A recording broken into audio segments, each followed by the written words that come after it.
Il est 18 h. À 18 h, on draft. Sur Esprit Limité, bien sûr, toujours. Vous commencez à avoir l'habitude du lundi au vendredi. Deuxième draft MH3. On espère continuer notre 100% de victoire, notre 100% de trophée en tout cas. On a Genku ici, qui est une très bonne carte. Mais qui est blanc-bleu. Donc il nous oblige à prendre un peu de couleur. Après, il y a beaucoup de fixing dans le format. Donc je suis pas trop triste à l'idée de prendre une carte bicolore en premier. Ça, c'est un peu tôt pour prendre l'instructeur, je pense. Enterré vivant, pareil. On n'a pas de removal dans les communes. Du coup, les communes sont un peu hors compétition ici, je pense. Il y a vraiment la gargouille qui est la meilleure carte, sinon. Les crocs de Calony. Oui, c'est très bien quand on a des chiens, mais j'ai pas de chien. Je pense que je vais prendre Genku. Genku est extrêmement fort. Il est relativement simple à splasher parce qu'il ne demande que un de chaque couleur qu'il est. Accessoirement, j'ai bien envie de drafter blanc-bleu. Commençons par là. 6. Ah, 6, c'est très très bien. Hein. Commandant du gang d'engeance, c'est une très bonne carte également. La larve est ok. Skoa est ok. Limon est ok. Le problème de 6, c'est qu'il va pas trop bien avec Genku. Mais ça me dérange pas forcément de commencer 3 couleurs. Les terrains bantes devraient pas être trop contestés. On a un commandant du gang d'engeance aussi qui est une très bonne carte rouge, mais pour le coup, vu qu'elle est rouge-rouge, elle est plus dure à jouer avec Genku en plus. 6, c'est vraiment très fort, hein. Pouvoir échanger les terrains qu'on a en main contre des permanents de son cimetière. Vraiment une très bonne carte, puis accessoirement, il met des cartes au cimetière et dans la main. Je suis pas marié à 6 ou à Genku, mais je pense que les rats de ce format sont extrêmement fortes, on aurait tort de s'en priver. Donc rien ne m'empêche d'être blanc-vert splash bleu, blanc-bleu splash vert, bleu-vert splash blanc, ou d'être aucune de ces couleurs si je vois des cartes très intéressantes. Ouf! Breya c'est extrêmement fort, mais c'est très demandeur en mana. Aslas, il faut être très Eldrazi, je crois. Hein. Ouais, il faut être très très Eldrazi. Je ne connais pas. Mais on a aussi une baleine des marées oniriques. Qui est juste une bonne carte. Hein. 7-5 pour 3 quand tu joues 2 sorts. Prolifère, elle disparaît au bout de 2 tours, mais elle se décompte avec des compteurs que tu peux rajouter quand tu joues 2 sorts. Je pense que la baleine est vraiment bien. C'est juste des stats exceptionnellement fortes. Et l'adversaire a le choix entre prendre 14 ou chumper avec des bêtes. Même s'il chump avec une seule bête, la baleine c'est rentabilisé, je pense. Et ça trigger aussi si l'adversaire joue de sorts, du coup il peut pas trop faire le malin non plus. Moi j'aime beaucoup la baleine. Je pense que je vais la prendre ici. Et garder l'œil ouvert pour les stratégies de prolifération. Réappropriation de Sévin pour récupérer des 6 et des baleines. Si on a un autre instructeur que doré. Corruption des ventes, là on en est un peu loin. Grondement maléfique, c'est une bonne carte également, mais je pense que réappropriation de Sévin, c'est une très bonne carte pour récupérer des cartes qui coûtent 3 ou moins. Et il se trouve qu'on a deux bonnes cartes qui coûtent 3 ou moins, et que c'est dans les couleurs qu'on aurait envie de jouer. Moi, je pense que je suis pour cette réappropriation de Sévin dans l'optique de faire un deck très grindy. Euh, récupérer les cartes meulées avec 6, récupérer une baleine une fois qu'elle a déjà fait de la value. Moi, ça me paraît très fort. Pour l'instant, on a pris que des rares. Rares. Je prends les rares. Oh, Brimad, on a vu que c'était très fort, mais là, c'est pas trop le sujet, je pense. On a une gargouille de la porte des énigmes qui nous solidifierait plus vers un blanc-bleu. Ce qui est pas une mauvaise chose, je pense que blanc-bleu, c'est pas mal. Quêteur du cimetière marin, c'est pas tellement ce que blanc-bleu a envie de faire. Moi, je pense qu'avoir une gargouille si tard, c'est un signe. Gargouille, c'est quand même une très très bonne carte. Je pense qu'on aurait tort de s'en priver. Et là, comment dire, accessoirement, l'énergie, ça marche bien avec la prolifération. On se solidifie plus sur blanc, bleu, splash vert ici. Du reste, on n'est pas du tout obligé de jouer 6 si on pense pas que le vert est là. Hein. On a un terrain blanc-vert ici, une moissonneuse de tempête, un électrozoaire. Électrozoaire plus prolifération de la baleine, ça marche plutôt bien.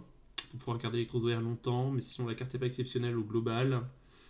Je pense qu'ici je prends une des deux cartes qui font de l'énergie. Et à choisir, je préfère la carte qui coûte le moins cher des deux. Plutôt qu'un terrain blanc-vert, ceux-ci sont pas du tout obligés de le jouer.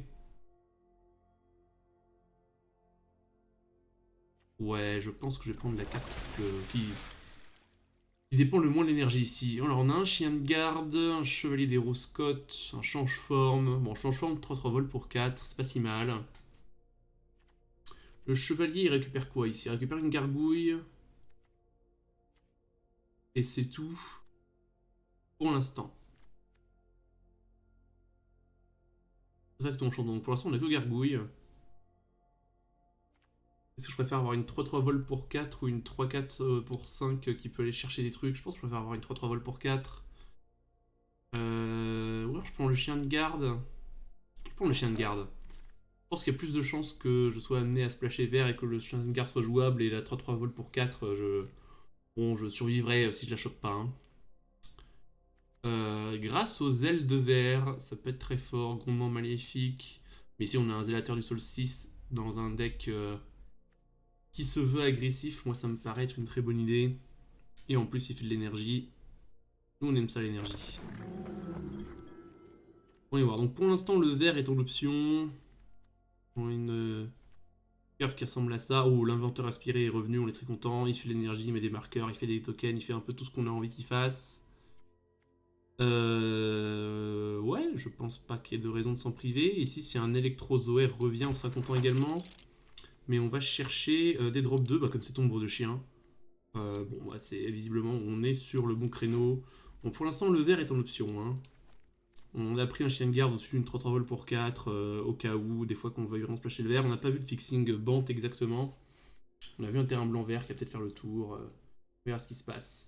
Réappropriation de Sévine, c'est vraiment très fort également pour récupérer un zélateur, récupérer une baleine, etc. Ici, il n'y a rien pour nous, je vais prendre la mythique pour la collection. Ah, parce que ça, il faut vraiment... ouais, voilà, il faut que des créatures incolores meurent pour avoir des trucs qui permettent de faire des machins. Il y a un monde où on joue l'instructeur, il n'y a pas le monde où on joue la babiole.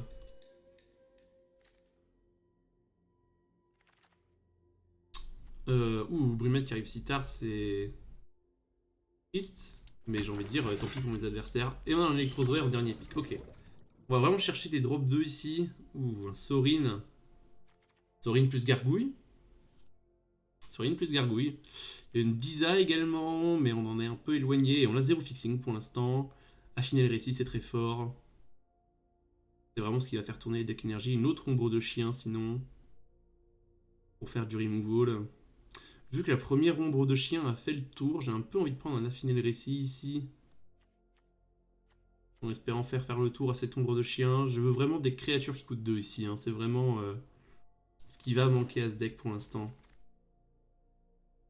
Ouh, Myco-Vengeance, c'est très fort, mais plus une carte de construit, d'autres créatures qui coûtent 3. On a une créature qui coûte 2 ici, mais qui est rouge-blanche. Je pense qu'ici, on prend la créature qui fait de l'énergie et qui a des effets en plus. Idéalement, j'aimerais voir plus de gargouilles. Ou un... Oh, Élémental des Glyphes, c'est une excellente carte. Pour le coup, on cherchait un drop 2, c'est un des tout meilleurs du format. Tôt dans la partie, c'est une 2-2 qui grossit à chaque fois qu'on joue un terrain, qui grossit 2 fois quand on joue un fetch, et elle peut, son coup de grâce est très bas en plus. C'est meilleur que tout le reste ici, je pense. Il y a pas une carte qui est au niveau. Très content de choper un élémental des glyphes. Très bonne bête de curve, très bonne bête tard dans la partie, on est content. Et cette réappropriation de Sévine apparemment sera vraiment très bien. Donc on veut des créatures qui coûtent 4, qui coûtent 2, du removal, des créatures qui coûtent cher. Pour l'instant, il n'y a pas grand chose d'autre qu'on veut. On a assez de créatures qui coûtent 3, je pense. Affiner le récit avec la baleine, ça marchait très bien également pour faire un deuxième sort. Ouh, une autre gargouille ici. Ça, c'est un terrain bleu-blanc ici, mais je pense que la gargouille est exactement ce qu'on recherche dans ce deck. Une petite bête agressive pour mettre des points tôt dans la partie. Mieux que le dice d'argent, mieux que l'éveil survolté. Oui, oui, oui, gargouille, let's go. La marée affamée, c'est pas nos couleurs. Ça, c'est pas nos couleurs. On a une licorne ici. Licorne, on n'a pas trop grand chose pour la faire fonctionner pour l'instant, mais c'est un drop 2. Je pense pas qu'on va s'en priver. Mieux que le chevalier d'Eroscotte, on en a déjà un, de toute façon, je suis pas sûr qu'on en veuille un deuxième. C'est mieux que le change-forme corrompu. Va pour la licorne. Accessoirement, ça se met bien sur une gargouille en grâce plus tard dans la partie. Ok, donc là, la curve est vraiment pas mal. Ombre de chien, au-dessus d'un terrain qui nous fixe pas nos couleurs, oui. Ravageur Eldrazi. Pas tellement le plan, je pense qu'on est content d'avoir cette ombre de chien. Ouh, attendez, on a une représentation des ancêtres ici, hein. Les créatures modifiées que vous contrôlez ont le lien de vie. Si on chope la peu commune... C'est modifié, ça? Ça, c'est une créature modifiée, hein. Peut-être la représentante des ancêtres qu'on veut ici, hein, plutôt que l'ombre de chien. J'aurais pu réfléchir un peu plus, mais je pense que c'est le cas. De toute façon, il y en a probablement une autre qui refait le tour. Ici, pas de carte blanche ni de carte bleue. J'imagine qu'on va prendre la carte verte. Il y a un monde où on joue du vert. Mais oui, dans ce booster, il n'y a rien pour nous. Il y a du vert et du noir et du rouge. Pas tellement de blanc et de bleu. Donc blanc et bleu n'ont pas l'air particulièrement ouverts. Quoique, on a quand même eu des bonnes cartes. Mais blanc-bleu en particulier est ouvert. On espère que l'autre ombre de chien qu'on a vu plus tôt dans le draft fasse le tour. Oh, et ici... la chrysalide, très bonne carte également. Auxiliaire. Pierre Rhinocéros Porteur, c'est bien. Mais on a déjà beaucoup de cartes qui coûtent 3. Mais ça marche bien. L'auxiliaire et l'expulsé les indignes sont toutes les deux très fortes. Mais je pense que l'auxiliaire est meilleur. C'est plus de pression. Et on a déjà une ombre de chien en removal. On n'a pas tant de removal que ça, donc il faut quand même s'en inquiéter un tout petit peu. Mais on a des zélateurs du solstice. Engager les bêtes adverses si elles nous empêchent de passer. Du coup, je pense pas qu'on ait besoin de trop de removal non plus. Ici, transformateur solaire, c'est la seule carte qui a des chances qu'on la joue, mais bon, pas tant que ça. On espère que l'ombre de chien qu'on a eu fasse le tour. Je sais plus si elle était dans ce booster ou dans celui d'après. Bon, la seule carte qu'on a des chances de jouer, c'est de donner des ailes ici. Oh, un expulsé les indignes, on dit pas non. On se disait justement qu'on était un peu light en removal. C'est vraiment une carte tout à fait correcte. Et l'ombre de chien n'a pas fait le tour, visiblement, du coup. Il va falloir que je garde les yeux un peu plus grands ouverts pour le reste des removals. Mais je pense qu'on a une bonne suite de cartes ici.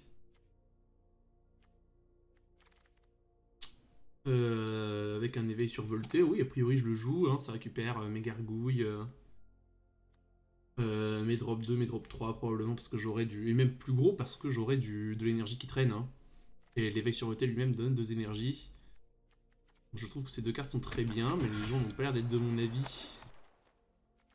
Encore toi, mais la réponse est non. Reliquaire d'essence, c'est intéressant. Inventeur, inspiré. Jet inférieur. Rhinocéros. Qu'est-ce qu'on pense de ce reliquaire dans ce deck? Qu'est-ce que ça permet de faire? Ça permet de récupérer la baleine, si elle va être sacrifiée.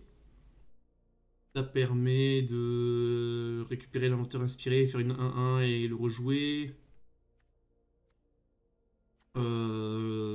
Ouais, je suis pas méga convaincu. Je pense que je préfère un rhinocéros ici pour protéger mes bêtes. Plutôt qu'un inventeur inspiré? Je pense que oui. Proliférer des marqueurs boucliers, en plus c'est très fort avec la baleine. Pour l'instant, ce chevalier, on n'a pas trop envie de le jouer. On a après tout 2 artefacts. Oh, on a 3 enchantements quand même, donc peut-être que le chevalier a sa place au final. Ici, on a un autre zélateur du solstice, un affiné le récit.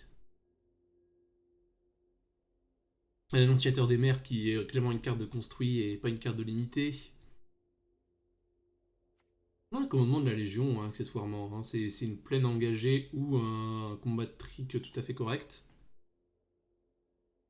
Je vais avoir assez de cartes jouables. Je suis pour, dans l'idée, prendre un combat de trick qui est à la fois un terrain, plus style engagé. Ça me paraît pas idiot. Sauf qu'il a disparu. Ah non, il est là, tout va bien. Ici, ternification, décharge galvanique, c'est du rouge. Un visionnaire du sérum, qui est une carte, qui est une bonne carte, mais bon, qui fait pas des choses incroyables non plus. Paysage trompeur nous permet de splasher du vert si on le souhaite. Inventeur inspiré, sinon, va bien marcher avec nos synergies au global. Un peu ce qui fait tourner les decks. Est-ce que c'est mieux qu'un visionnaire du sérum? Peut-être pas, hein.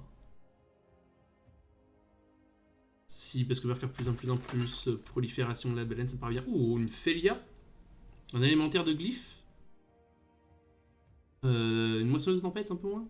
Bon, on espère que le paysage revient. Non, mais Félia, c'est vraiment extrêmement fort pour le coup. Oula. Voilà, les cartes faisaient un peu la tête. Ou un terrain blanc-bleu, je pense qu'ici on le prend au-dessus de prison statique alors qu'on fait tellement d'énergie. Ah, c'est dur, hein, c'est dur de prendre un paysage contaminé au-dessus de prison statique. Je pense que je vais le faire. J'aime bien avoir le mana quand même pour lancer mes sorts.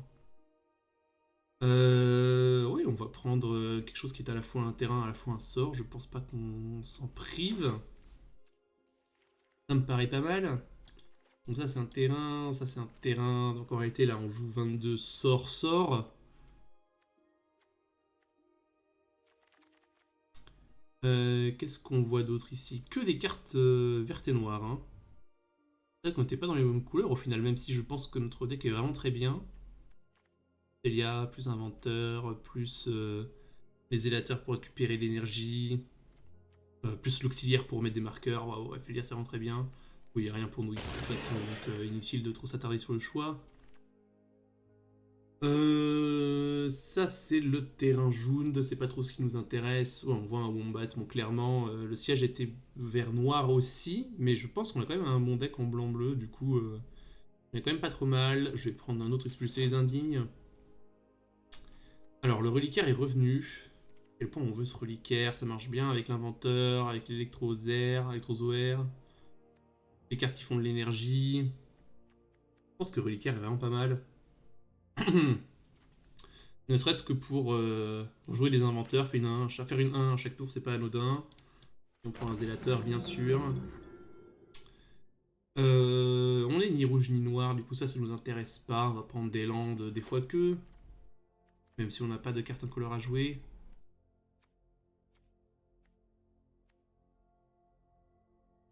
Oui, voilà, ça c'est des terrains, donc n'en parlons pas pour l'instant. Donner des ailes, c'est un peu le point faible du deck.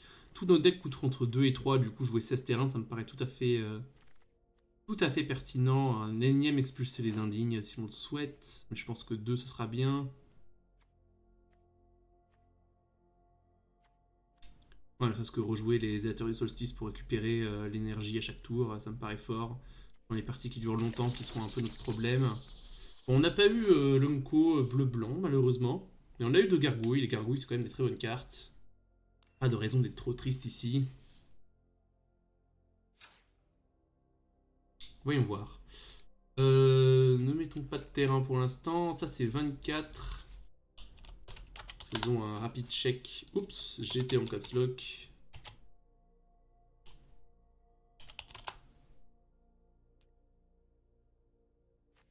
On va y arriver, on va y arriver. Et de la patience, voilà. Ça vous fait combien de créatures? 17 créatures. Avec de quoi les ramener. 3 removal, un éveil. Et donc des créatures à plus savoir quoi en faire. On peut gagner un temps infini avec le lien de vie des gargouilles, plus les possibilités de récupérer de l'énergie avec les inventeurs, les élateurs, etc. Félia, ça marche bien avec Genku, puisque chaque fois qu'on exile une bête de l'autre côté, bah, on pourra faire un compteur en plus. Je pense qu'ici on joue 16 terrains. Et vu qu'on a un terrain blanc-bleu, transformateur c'est non, hein, notre curve est trop basse. Un terrain bleu ici, un terrain blanc là. On a déjà 3 sources de chaque ici. Et faisons comme ça. Donc là, on a 6, 7, 8. 6, 7, 8 également. Et de quoi est-ce qu'on préfère avoir 9? Plutôt du blanc. On a plus de cartes blanches que de cartes bleues dans le deck, du coup, on va jouer une plaine de plus. Ça me paraît pas mal. Je pense que ce deck est bien, pas exceptionnel, sans doute moins bon que notre deck précédent. Il y a moins de grenouilles déjà, c'est sûr. Et je vous donne rendez-vous pour le premier match, hein, je pense. Hein. Ouais, je pense que notre deck ressemble à ça. A tout de suite. Alors, 3 terrains, de la pioche, un drop 3. Pas de drop 2 malheureusement, mais vu qu'on joue en second et qu'on a une carte pour piocher, je pense qu'on peut raisonnablement espérer piocher un drop 2 pour le tour 2. Donc c'est une main qui se garde ça.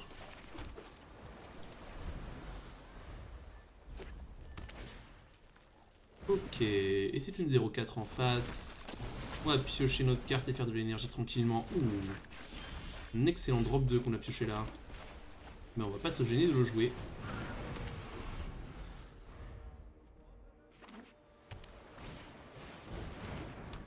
Alors qu'est-ce que c'est ça? Vous lancez un sort de créature qui coûte 4, 5 ou 6, vous faites une 0 ou 1 Eldrazi. À chaque fois que vous lancez une créature qui coûte 7, piochez 3 cartes. D'accord. Je peux attaquer avec le lien de vie ce tour-ci si je le souhaite, et je pense que je le souhaite.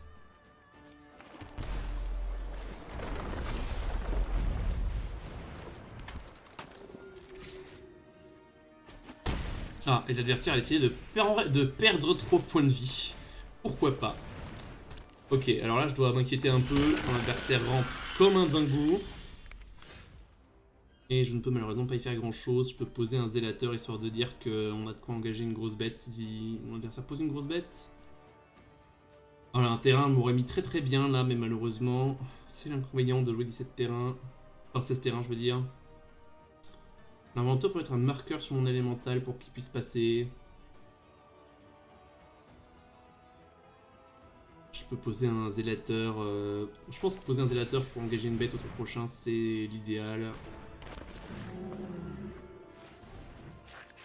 Et j'aurais dû attaquer avant, mais bon, ça change pas grand chose aux décisions que l'adversaire va prendre ici. On espère qu'il n'y a pas beaucoup de drop set dans notre avenir, parce que là, effectivement, c'est le tour où l'adversaire peut les poser. Ok, ça c'est pas un drop set. Donc c'est pas trop triste. Ah, ça fait 2 jetons engeance. Ok, d'accord. Juste ça qui dit que tous les Eldrazi s'engagent pour du mana. Donc tu peux l'engager pour un mana et le sacrifier. Je crains que notre adversaire ne soit un peu trop fort pour nous là. Hein.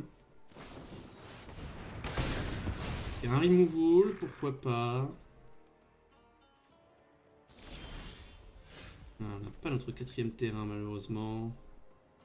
Je peux récupérer mon zélateur ici.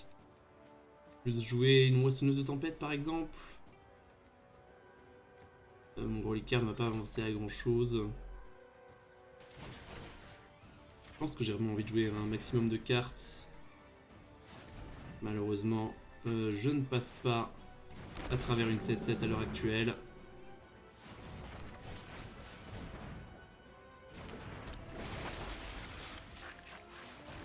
Bon, l'adversaire n'a pas non plus un champ de bataille absolument dominateur. On espère que les drop sets n'arrivent pas trop vite. Est-ce que je veux repiocher ça?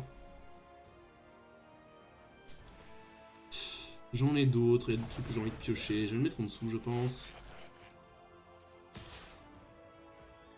Je me fais attaquer pour 7, c'est pas trop grave. Mes créatures ont le lien de vie quand elles ont des marqueurs. Ok, j'ai pas le droit de piocher de terrain visiblement, mais du coup j'ai l'occasion de passer avec mon élémental de glyphe si je le souhaite. Pour l'instant je préfère pas déployer un électrozoaire ici. Je préfère probablement déployer un électrozoaire si je dois deviner. Parce que si je pioche un terrain de plus derrière, ça me permettra... Ah, je gagne pas les points de vie parce que c'est plus son engeance. Ouais. Ça me permettra d'avoir une 4-2 vol lien de vie. Du coup, je pense que je passe le tour ici. J'espère que mon adversaire ne pioche pas trop bien. Je laisse attaquer avec sa 7-7, pas de problème. Et j'espère pouvoir faire électrozoaire à la fin du tour, piocher un terrain, avoir l'auxiliaire de l'AR1. N'importe quel terrain ici me permet de jouer mon auxiliaire. Hein. Bon. On va payer. Malheureusement, je ne peux pas kicker ça parce que j'ai pas assez de mana. Mais je peux quand même mettre un marqueur sur mon électrozoaire, donc je pense que c'est ça que je vais faire. Parce que ça va lui donner le lien de vie. Ça va me permettre de faire la course contre 777.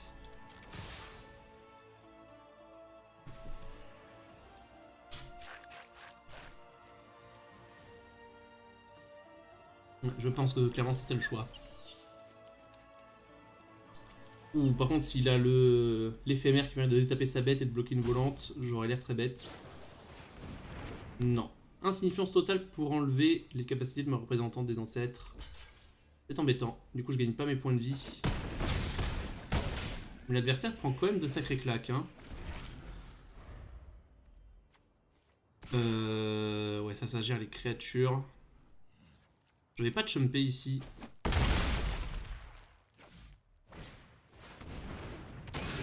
Ok. Alors, baleine c'est intéressant, ça trade. Ça trade contre une 7-7. Et mon adversaire a joué une 1-3. Où je pense que j'attaque vaillamment ma 4-2 et ma 3-3.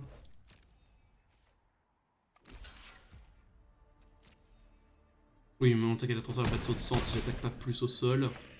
Mais baleine ici c'est un très bon bloqueur. Par chance, mon adversaire n'a pas trop trouvé de drop set à jouer, mais bien qu'il ait largement le mana pour en jouer 2 ce tour-ci. Parce qu'il a 4 et 3, 7 et 3, 10 et 2. 12 mana ce tour-ci quand même à sa disposition pour jouer des gros idiots. Heureusement qu'il n'en a pas pioché. Enfin, je dis ça, il lui reste une carte en main, on sait jamais. Ok, ça c'est un bon signe sur le fait que mon adversaire n'en avait pas pioché.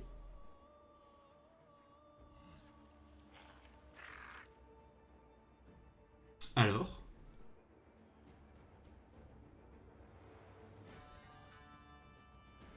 on n'aura pas jamais pioché un 4ème land, hein, by the way. Bon, on n'a pas gagné encore. Hein. L'adversaire a largement de quoi jouer ses sorts. Ah, ça, ces 3 spawns représentent 6 mana, plus de 8, il y a 8 mana en face. Hein. Largement de quoi faire. Après, il n'y a que 2 couleurs, hein, donc on peut pas jouer non plus 50 sorts. Ah bah non, parce qu'ils font du mal à colorer en plus quand ils s'engagent avec ça. Oui, d'accord. Ouais, l'adversaire peut faire absolument tout ce qu'il veut.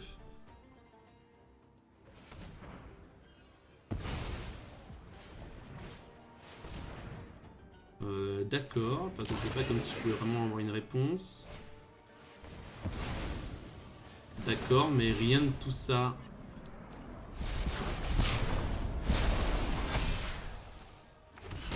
Rien de tout ça ne bloque mes volantes. Ah, mais je prends des dégâts avec ça. Aïe, aïe, aïe. Ça, je l'avais pas vu. Bon, c'est une partie qui pouvait se terminer dès qu'on pioche un 4ème land, on l'a jamais vu, ce sont des choses qui arrivent. J'ai envie de dire, go next, on passe à la suite. Alors, on a 2 terrains ici, mais pas de mana bleu, mais on joue en premier avec un élémental des glyphes. Sur le play, n'importe quel terrain me donne élémental dans Zélateur, je pense que ça c'est gardé. Hein. Et on va jouer ça côté terrain. Et on espère piocher une île relativement rapidement parce que élémental dans baleine c'est très fort également. Surtout si on pioche un 4ème terrain pour faire gargouille dans ombre de chien et là, bon. J'ai envie de dire c'est terminado quoi. Élémental des glyphes en premier bien sûr. Plus baleine qui va pouvoir proliférer les compteurs de l'élémental. Un chien ici. Je vais pas attaquer parce que je veux pas faire l'échange, parce qu'au prochain tour je peux proliférer le compteur sur mon élémental des glyphes. Donc passer à travers beaucoup plus gros qu'un simple chien. Ok.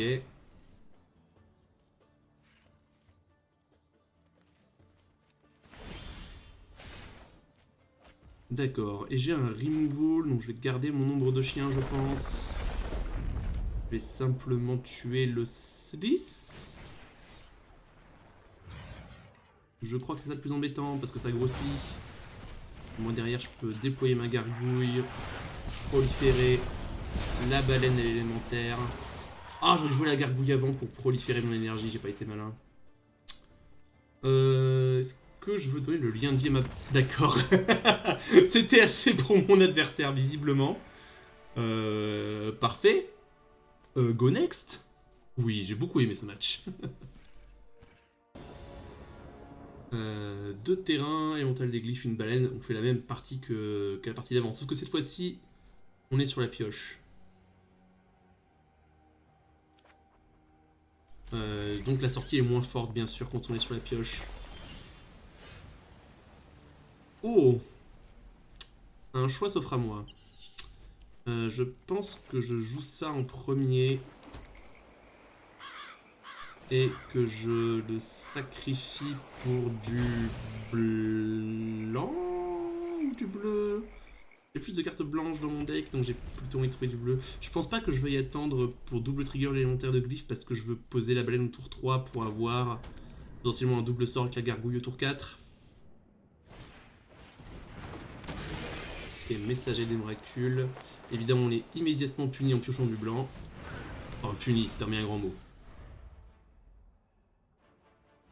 L'élémentaire des glyphes est très menaçant. Des cavernes d'Urza, intéressant. L'adversaire peut aller tuto un petit terrain s'il le souhaite. Quand il pioche sa deuxième carte, il fait une 0-1. Bon, pourquoi pas.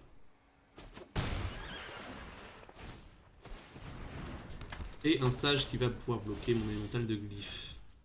Très bien, mais ça ne bloquera pas la baleine.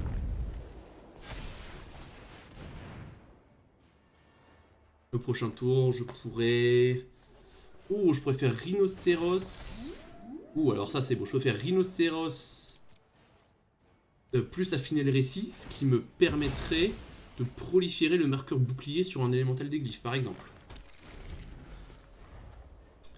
Pour faire encore plus de protection. Et là, si l'adversaire joue 2 sorts ce tour, je fais grossir mon élémental des glyphes, je fais un marqueur sur la baleine en plus. Cette baleine elle est vraiment très très forte. C'est 7-5 pour 3 mana, j'ai envie de dire, même si il faut jouer plusieurs sorts pour la protéger et faire en sorte qu'elle ne meure pas toute seule. Je pense que les stats justifient qu'on la joue. Hein. Dryade de la Belladone.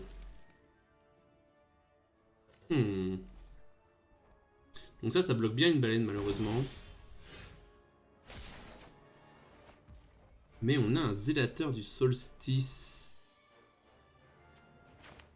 Du coup je pense que...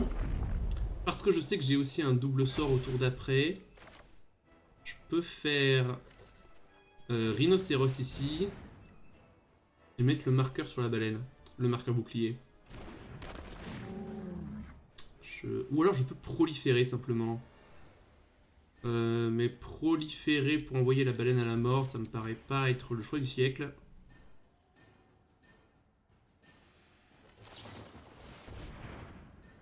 Ok, bon, et ben j'aurai une 1-1.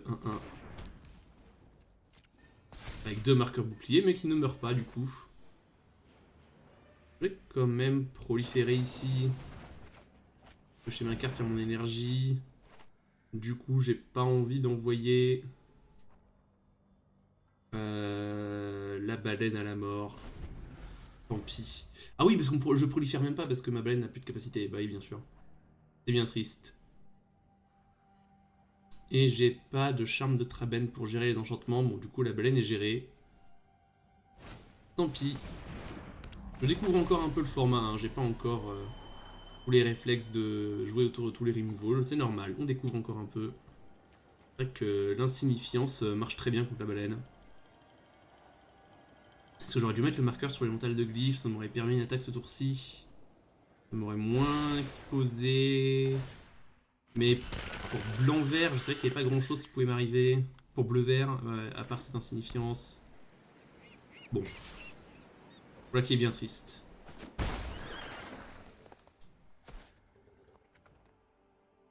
Ce tour-ci, cependant, je peux gérer la Dryade, attaquer avec ma 4-4, potentiellement 5-5 selon si j'arrive à trouver un terrain ou pas.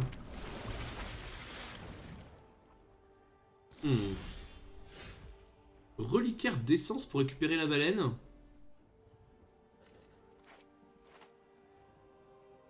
Mais du coup, l'adversaire récupère... Ah non, l'adversaire perd simplement son insignifiance. Ah oui, mais en réponse, il peut simplement exiler la baleine. Du coup, c'est pas très bien. Sauf si je lui exile son sage et qu'il n'active pas l'insignifiance. Mais il va le faire si je lui exile son sage. Et de toute façon, il a 2 mana parce qu'il a un spawn. Ok, d'accord. Donc, non, le reliquaire ce tour-ci, c'est non. Je pense que je fais un expulser les indignes. Sur la Dryade, parce que ça m'embête qu'elle ait le Death. Et je pense pas avoir envie de donner le lien de vie à une de mes créatures ce tour-ci, du coup je vais jouer... J'attaque avec ma baleine parce que je peux. De toute façon, l'adversaire peut l'exiler à tout moment, donc c'est pas comme s'il avait une grande valeur en défense.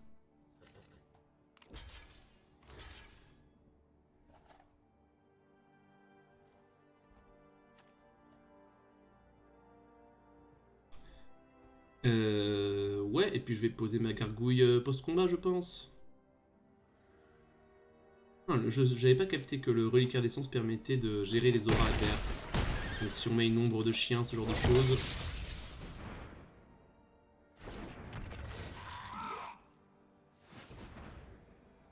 toute façon, je peux laisser ma baleine... Ah, mais elle sera exilée, elle va pas mourir. Dommage, parce que j'ai des moyens de la récupérer du cimetière dans le deck. Mais récupérer de l'exil, c'est beaucoup plus compliqué à Magic 1. Après, les parties sont techniques en MH3, hein, j'aime beaucoup ça. Je suis encore loin de les maîtriser, mais j'aime beaucoup la technicité.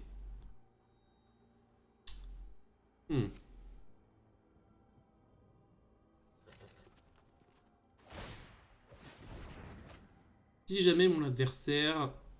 D'ailleurs, il a pas exilé ma baleine en fin de tour, pour une raison qui m'échappe. Peut-être que je peux trouver un spot où il va dépenser tout son mana, et où je pourrais récupérer la baleine avec mon reliquaire. Ce serait pas mal.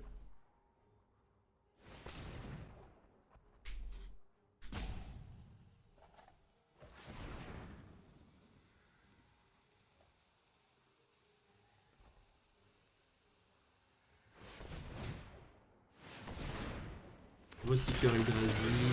C'est compliqué de passer au sol quand même dans ce format, hein. Il y a beaucoup de jump blockers. Ça je peux le... Ça je peux le mettre sur la gargouille qui devient plus grosse et qui du coup peut booster le rhinocéros, qui fait que la 0-4 n'a plus de bloc profitable. Ça me paraît pas mal, hein. Et en plus ça permet à la gargouille de passer.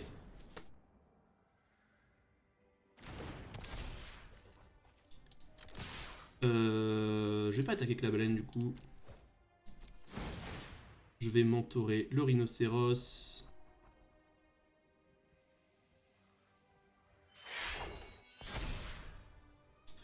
Est-ce que je veux gagner 4 points de vie? Probablement. Je peux probablement le faire une fois. Sur la gargouille elle-même. Enfin, ça sert à rien de le faire sur les créatures au sol parce qu'on adversaire peut me priver juste en bloquant qu'une 0-1 qu'il sacrifie.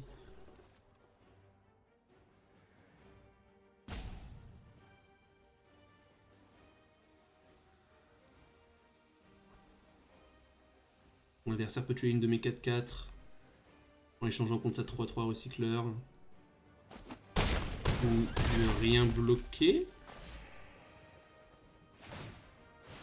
Je suis très inquiet du fait que mon adversaire n'ait bloqué aucune créature ici. Ça veut dire qu'il a un moyen de me tuer. Avec 4, 6, 9 points de dégâts sur le sol. Et on va bien voir ce que notre adversaire nous réserve ici, hein.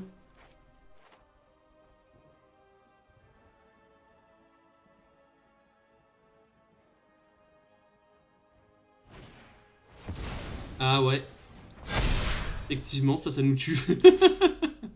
D'accord. Bon. Ça, c'est l'inconvénient du best of 1, c'est qu'on peut pas trop jouer autour de ce genre de cartes, je pense. Mais effectivement, 2 marqueurs sur toutes les bêtes, ça suffira pour me tuer. Bon, et bah écoutez, je donne rendez-vous pour le prochain match. Allez, à tout de suite. On est déjà le dos au mur, hein. Compliqué, je trouve. Ici, on a 2 terrains, on joue en premier, mais pas de cartes qui coûtent 2 ou moins. Mais on a un removal, mais qui est en rituel. Mais je pense qu'on va garder quand même. On a du mal à trouver un 3ème terrain ou un 4ème terrain dans cette partie quand même. Hein. Bon, je dis ça et immédiatement on trouve un 3ème terrain. Je vais probablement poser une représentante au tour prochain plutôt qu'un électrozoaire, je crois. Parce que j'ai pas de moyen de générer l'énergie. L'électrozoaire, ça fait quand même des points. La représentante, elle grossit toute seule. Et vu que j'ai une réappropriation de ces mines, je pense que je vais simplement bloquer avec mon électrozoaire si mon adversaire me propose un échange ici.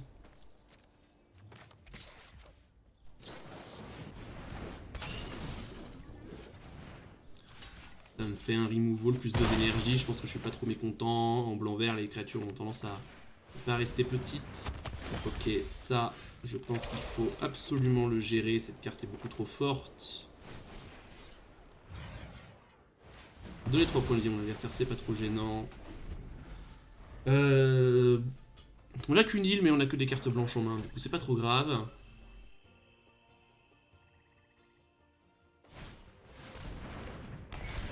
Ok, une marée affamée.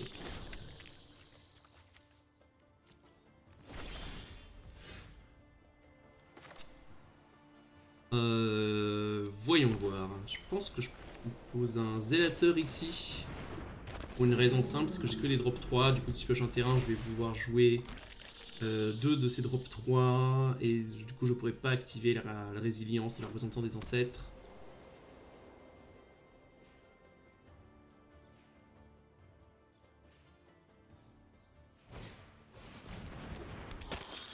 Okay. Ce truc est un vrai problème. Hein.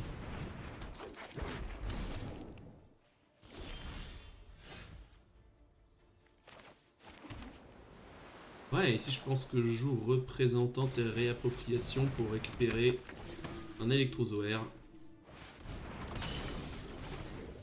Qui me permettra d'attaquer. Je veux pas activer mon zélateur ici.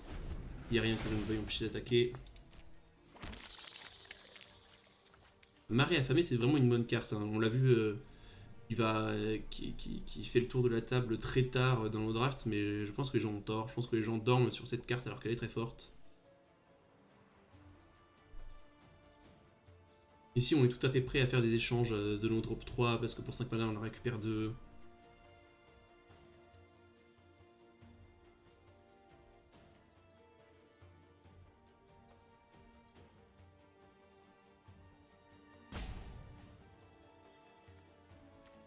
Ça devient une 4-3, ça devient une 3-2. Très bien. Donc c'est vrai qu'il faudra le double bloquer. Il faudra le double bloquer aussi parce que probablement qu'il y aura la menace.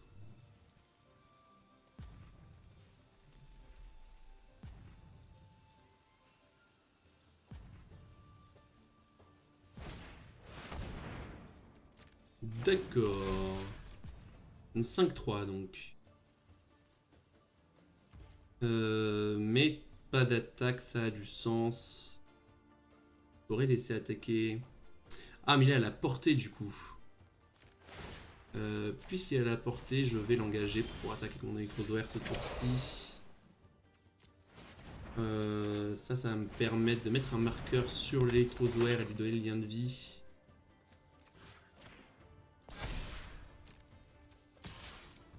Commencer à faire la course. Et je vais prendre le reliquaire pour commencer à faire des tours. Est-ce que je récupère l'inventeur maintenant? Ça, je peux l'activer que pendant mon tour de toute façon. Je pense que je vais récupérer l'inventeur maintenant pour avoir une activation au tour prochain et avoir quelque chose à faire. Je vais empêcher la vampire d'attaquer ce tour-ci. Avec mon zélateur. Ça me coûte de l'énergie, mais l'inventeur me donne de l'énergie également. Voyons voir ce que mon adversaire peut tuto avec ses 3 insectes.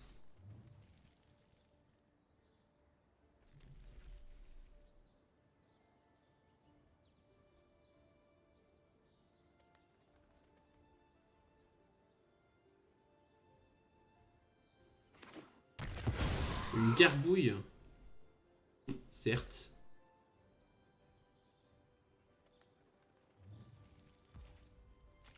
Phase de combat, c'est non.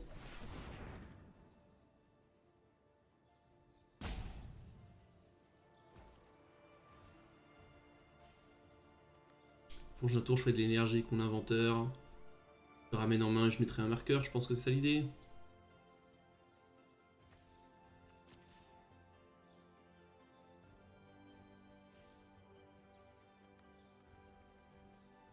Peut-être qu'elle a trouvé un moyen de sacrifier sa gargouille pour lui donner le vol, lui mettre un marqueur.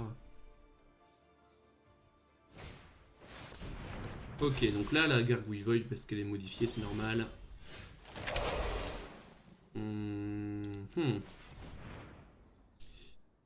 Mais du coup, tout d'un coup...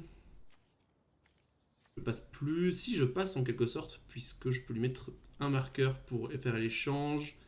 Et ça va revenir en 3-4. Elle va revenir en 1-1 vol. J'ai rien d'autre à ramener avec ma réappropriation. Si je lui mets 2 marqueurs, ça fait une 6-4, ça ne change pas grand chose. Je peux l'engager, mais dans ce cas, mon adversaire peut attaquer avec le lien de vie avec son vampire. Mais pas l'idéal. Je pense qu'au global, je suis pour faire l'échange électrozoaire gargouille.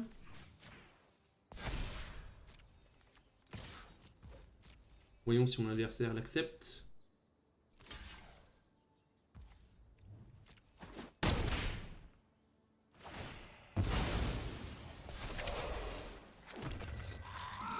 Et moi derrière, je peux récupérer mon inventeur, refaire 3 énergies, poser une 1-1, tiens. Non, je pense que je veux l'énergie. Et je vais jouer mon paysage contaminé. Je vais le craquer pour affiner un peu mon deck, je pense. Chercher une île. Bon, la situation est quand même à l'avantage de mon adversaire ici, hein. Mes petites bêtes ne font pas l'affaire, malheureusement. Et tu peux t'adapter si tu le souhaites.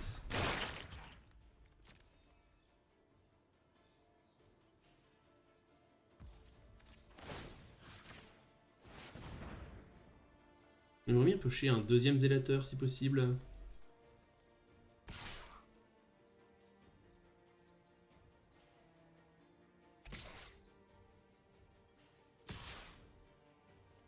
Ça c'est une 4-3. Hein.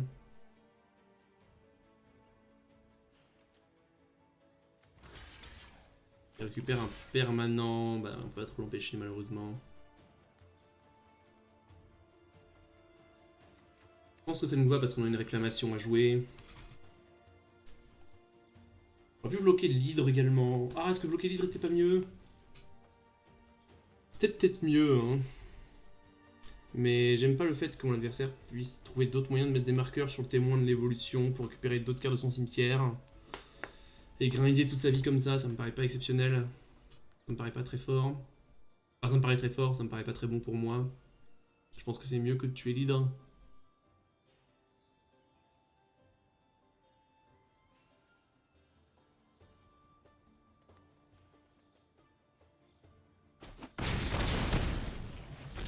Oh, et mon adversaire laisse son témoin mourir sans l'activer. Intéressant.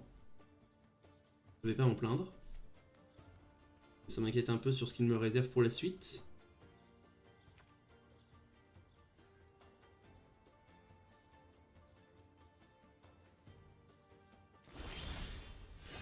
Rien.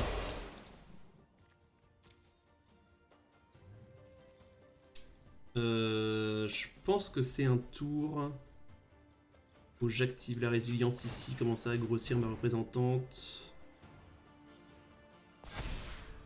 J'attaque avec ma 2-2.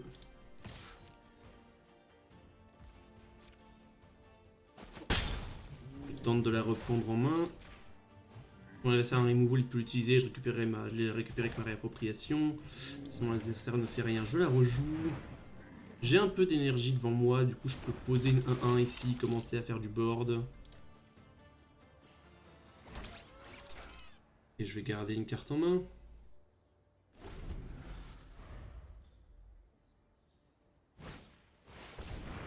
Un autre témoin de l'évolution, d'accord. On n'a pas de quoi l'activer encore parce que tout a peur de MTG Arena, n'est-ce pas? On va empêcher le vampire d'attaquer comme d'habitude.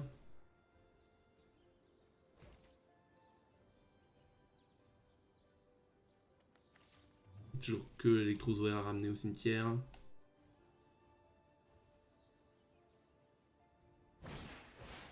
Maraudeur maudit. Bon, clairement, c'est l'inventeur qui va aller au cimetière ici. Je peux pas sacrifier de token, rappelez-vous. Sombrer dans la stupeur. Du coup, je peux faire réappropriation. Récupérer ça. Ah oui, d'accord, c'est comme ça que ça marche. J'étais un peu inquiet du fait que je pouvais pas sélectionner deux créatures. Parfait. Toi, tu vas nous faire une 1-1, je pense. Non, fais-nous un peu d'énergie ce coup-ci. Parce qu'on a un électrozoaire à faire tourner après tout. Et là... j'ai sombré dans la stupeur, mais j'ai pas besoin de l'utiliser tout de suite. Je peux ramener l'inventeur aspiré dans ma main. Le rejouer. Faire une 1-1.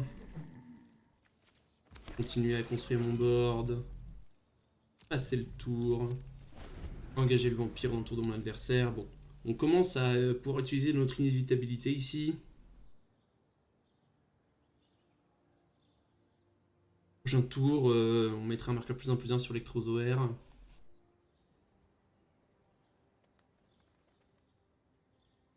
Le reliquaire était impressionnant. Hein. Cette partie, je la perds 10 fois si j'ai pas un reliquaire d'essence. Hein. Ouais, je peux pas empêcher ça.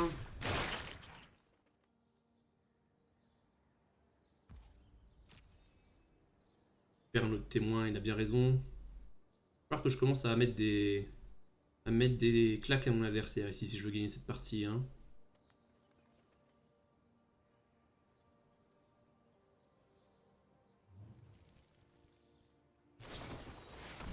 Non, bon, ça devait arriver un jour.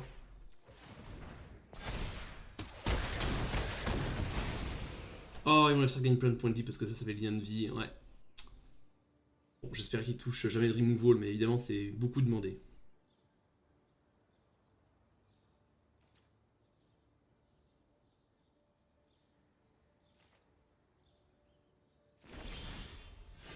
On touche un deuxième cependant. Ça va nous permettre de...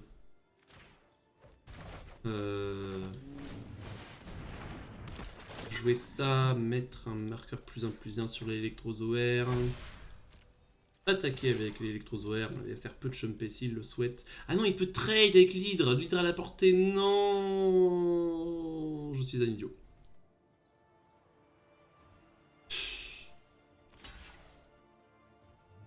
Est-ce que je laisse trade alors qu'il y a un autre témoin de l'évolution derrière? Ou est-ce que je ravale mon honneur et je joue mon sombré dans la stupeur? Je vais laisser trade parce que je veux vraiment déployer mon zélateur du solstice ici. On n'est pas sur le point de mourir, on a 29 PV. Une représentante qui grossit.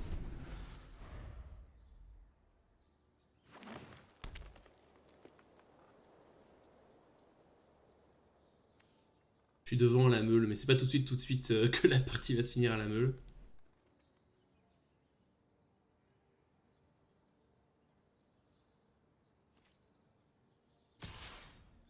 On accepte de prendre 6 ici. On échange les points de vie avec l'adversaire.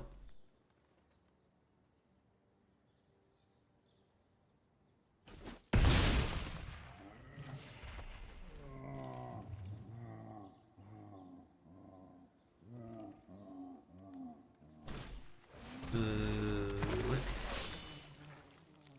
Ça, on peut pas trop l'empêcher. Je vais devoir sacrifier mon inventeur. Est-ce que je vais devoir sacrifier mon inventeur plutôt que ma représentante? L'inventeur marche très bien avec le reliquaire. On va faire une 1-1 chaque tour.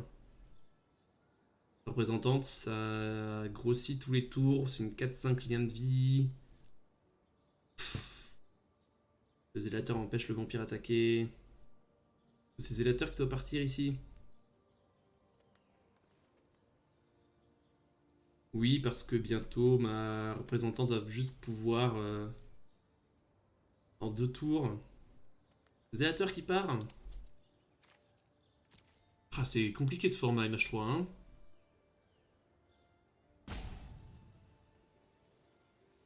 Non, je pense que c'est... Enfin, non, je pense que j'ai besoin d'inventaire plus reliquaire pour être dans cette partie.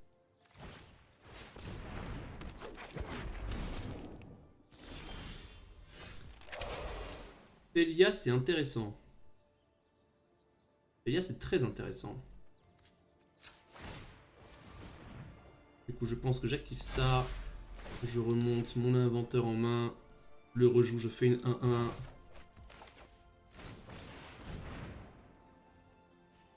On est à 23, on n'a pas trop la pression en termes de points de vie. Mais Felia au prochain tour va nous permettre de blinker le vampire buveur de rêve. Enfin, la vampire buveuse de rêve. C'est une dame vampire, visiblement. Ouais, ça a du sens.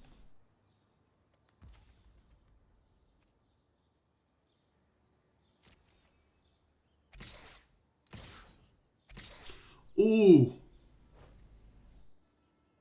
Ok. Parce que Felia tue les hydres. Ah, mais il y a aussi un témoin ici. Je pense que... Ah, j'aurais peut-être pas dû faire la persévérance, là, je sais plus comment ça s'appelle, résilience, pour pouvoir faire ça et ça en même tour. Mais bon, c'est trop tard, là, faut pas réfléchir à ça. Le truc, c'est que mon adversaire peut récupérer son hydre et la faire encore plus grosse, du coup. Mais il a déjà une hydre à récupérer au cimetière. Du coup, est-ce que j'accepte de prendre 12, descendre à 11?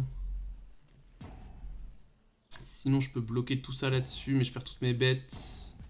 Et il peut récupérer son témoin. Du coup, non, je passe. Je prends les 11. Je déploie la Felia. Je remets le vampire en main à mon tour avec le sombré dans la stupeur. Je blink l'hydre pour tuer l'hydre. Il y a toujours un témoin d'évolution ici. Bon, au moins, il n'y a plus de boucle de témoins qui ramènent témoins. C'est toujours ça de prix.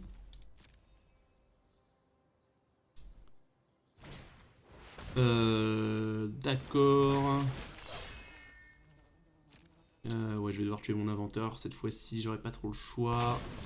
Je veux rien tuer d'autre.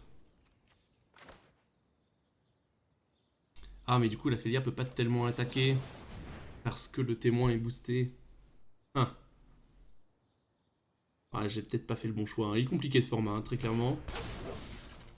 Une interaction très complexe. J'ai peut-être pas navigué cette partie de la meilleure façon que je puisse.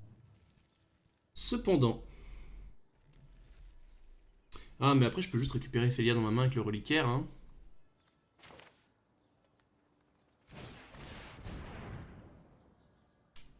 Puis moi, je vais pouvoir commencer à booster mes 1-1 avec mon auxiliaire. Donc voilà, le plan, c'est boost Félia, boost une 1-1. Je remets la vampirette dans la main de l'adversaire. J'attaque avec Félia, je blink l'hydre pour tuer l'hydre. J'attaque avec mes 2 bêtes ici.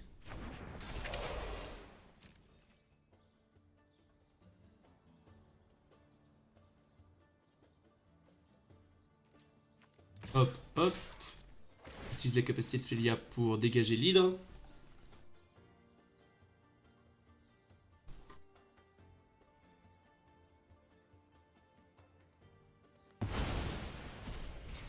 Et on verra bien ce que mon adversaire veut faire. Je peux récupérer ma Félia si j'y tiens.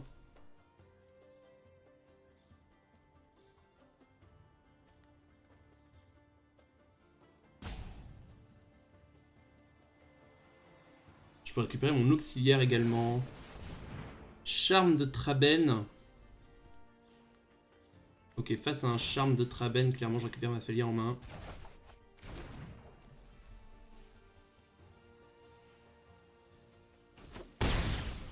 Je remonte à 16. Des bloqueurs au sol. Ah oui, non, mais ça tue pas Lyd parce que c'est une 0-1 de base, bien sûr. C'est pas une 0-0 comme toutes les cartes qui font la même chose que l'Hydra. Bon, ça va, j'accepte que Lyd soit une 0-0. T'es d'accord. Ouh, Limon sur les témoins, ça c'est très embêtant. Hein.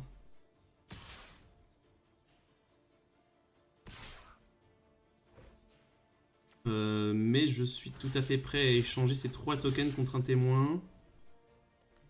Même si... Ça, il faut que ça attaque. Hein. Il faut que ça attaque. Est-ce que je préfère pas prendre les 5, descendre à 11. Attaquer avec l'auxiliaire, rejouer l'auxiliaire, rebooster mes bêtes pour faire des meilleurs blocs. Le problème, c'est que si je fais ça, il pourra récupérer son maraudeur avec le limon. Et je suis pas du tout proche de tuer mon adversaire. Sinon, je fais ce bloc-là. Ou alors, l'option nucléaire, c'est je tue les 2 témoins. Comme ça, le limon peut pas proliférer sur les témoins. Enfin, peut pas mettre de marqueurs sur les témoins. Et ils pourront pas récupérer permanent. Et moi, il me reste juste ma représentante des ancêtres, une Félia et un reliquaire.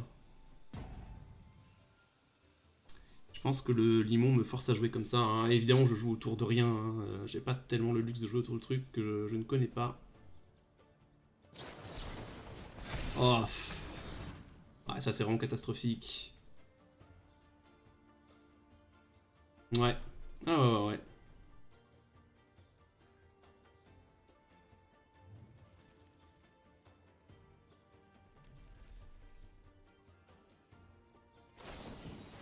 Oh là là, ouais, bon d'accord. Bon d'accord. Je pense pas qu'il y avait de solution vraiment à cette situation. Je pioche mon 9ème terrain pendant que mon adversaire reste tranquillement à 6. Ouais. Et là, tout d'un coup, mon adversaire va pouvoir booster son limon, récupérer ses hydres, récupérer son hydre, en même temps un marqueur sur le témoin, mettre une sur un témoin, récupérer un chien de garde. Ouais, ouais. Ça me paraît compliqué de gagner cette partie, pour ne pas dire impossible. Il y a 10, 11, 14, plus 1, plus 2, ça fait 16, donc je suis techniquement pas mort. Mais une 5-6, ça bloque des choses. Je pense que simplement je passe le tour ici, j'essaie de faire psychoter mon adversaire, mais... Enfin, le truc c'est qu'il y a même le maraudeur... Non, ok, il n'y a rien que je puisse faire. Oh là là, c'est compliqué. Format complexe, hein, ce MH3. Mon deck aura manqué un peu de punch au final. Faisons un rapide tour de ce qui a marché et de ce qui n'a pas marché.